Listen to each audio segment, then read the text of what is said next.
చామంతి వల్లే నువ్వు ఇప్పుడు ప్రాణాలతో ఉన్నావు. అవునమ్మా, అవును. ఏదోలే చెల్లెమ్మా, ఆ భగవంతుడు ఉన్నాడు కాబట్టే నువ్వు ప్రాణాలతో ఉన్నావు. అసలు ఏమైంది మామ్? నేను ఆ కుర్చీలో కూర్చున్నాను, అంతే. షాక్ కొట్టింది.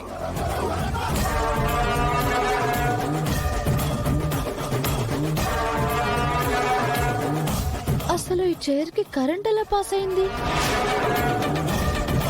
అది చెప్పాల్సింది నువ్వు. ఇక్కడ ఆర్గనైజ్ చేసేది నువ్వే కదా. నువ్వే మా ఆంటీని ఏదో చేయటానికి ఇలా చేశావు. నిషమ్మ, ఏం మాట్లాడుతున్నారు మీరు? నేనెందుకు చేస్తాను? వాళ్ళ కోసం ఏదైనా చేసి కాపాడుకుంటానే కానీ ఇలా చేస్తానా? ఓకే, నేను ఎలా చేస్తుంటే నేనెందుకు అమ్మగారిని కాపాడతాను?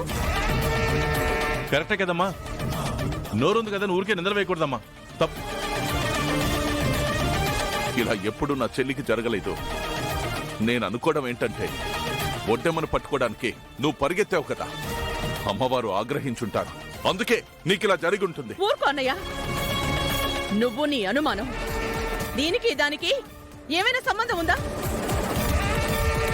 మీరు నన్ను అంటున్నారు కానీ నా డౌట్ అంతా చామంతి మీదే. నాకు కూడా దీని మీదే డౌట్. సరే, నిజమ్మా రోజమ్మా, ఇది ఎలా జరిగిందో నేనే కనుక్కుంటాను. చైర్ కి కరెంట్ ఎలా పాస్ అయిందో నేనే చెక్ చేస్తాను. ఎందుకమ్మా చూడ్డాం? ఇంత అరేంజ్మెంట్.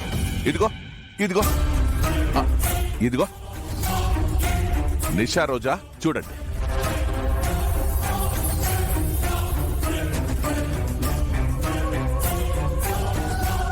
ఇక్కడ వైర్ కట్ అయింది.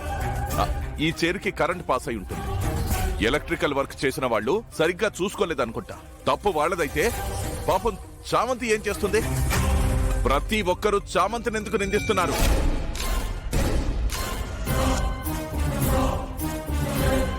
పాపం స్టూడెంట్స్ కోసం ఎంత కష్టపడుతుంది. చూడండి, ఇంక వదిలేయండి. చెల్లెమ్మా, నువ్వు సెట్ అయ్యావు కదా, మాకదే అన్న. వదిలేయండి. ఏయ్ పదండి, దాండియా, మ్యూజిక్. వీళ్ళకి లేనిది నాకెందుకులే, వీళ్ల పాపాన వీళ్లే పోతారు.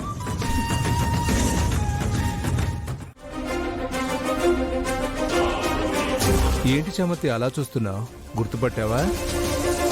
గుర్తుండే ఉంటానులే, మీ నాన్న తీసుకుని వచ్చారుగా, నీకోసమే వెతుకుతున్నా. భలే కనపడ్డావు. మీ నాన్నని ఎంత బాగా చూసుకుంటున్నాను. నా మీదే కేసు పెట్టాలని ఎలా అనిపించింది నీకు చామంతి?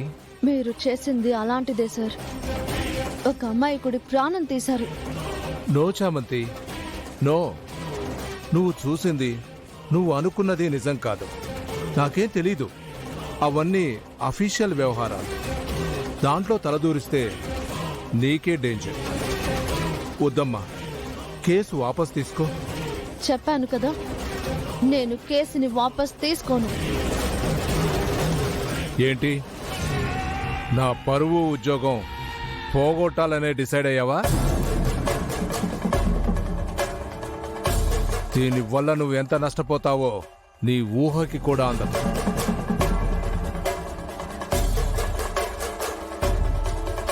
మీరేం చేసినా, మీరు చేసిన పాపానికి ఆ ఫ్యామిలీకి న్యాయం జరిగేంత వరకు నేను వదలను.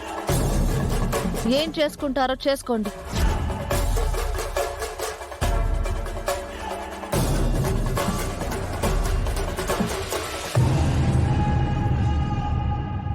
డాడ్, మీరేంటి కాలేజ్కి వచ్చారు? మీ ప్రొఫెసర్ ఇన్వైట్ చేశాడురా. రాకపోతే బాగోదని వచ్చా. వచ్చినందుకు ఉపయోగం కనపడింది. God is great. అవునా? ఆ చామంతి మీకు తెలుసా? తనతో ఏదో మాట్లాడుతున్నారు. నీకు తెలుసా? చెప్పా కదా డాడ్, నా ఫ్రెండ్ నిషాకి అదే శత్రువు. సో నాకు కూడా శత్రువే. నాకు కూడా శత్రువైందిరా. మీకా? ఎలా డాడ్? జైల్లో ఒక లాకప్ డెత్ అయింది. అది చూసేసింది. నా మీద కోర్టులో ప్రైవేట్ కేసు పెట్టింది. కేసు వాపస్ తీసుకోమంటే తీసుకోదంట. నన్నే ధైర్యంగా ఎదిరిస్తుందంట. ఆ చామంతి చాలా మొండిది డాడ్. చెప్తే వినదు. నీ స్టైల్లో చేసే. చేస్తారా? అది చూపించిన తెలివికి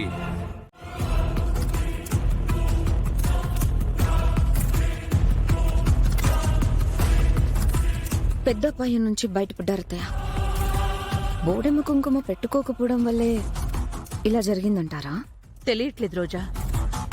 ఒక్కటైతే అర్థం అవుతోంది, జాగ్రత్తగా ఉండాలి. అవునత్తయ్య, మన జాగ్రత్తలు మనం ఉండాలి. ఆంటీ, గుణ వాళ్ళ ఫాదర్. నమస్తే రమాదేవి గారు. నమస్తే అండి.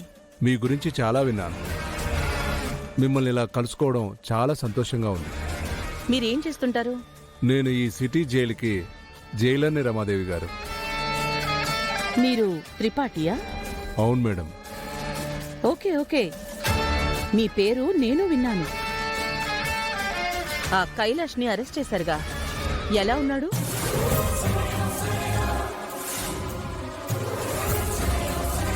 ఏదో ఉన్నాడంటే ఉన్నాడు మేడం.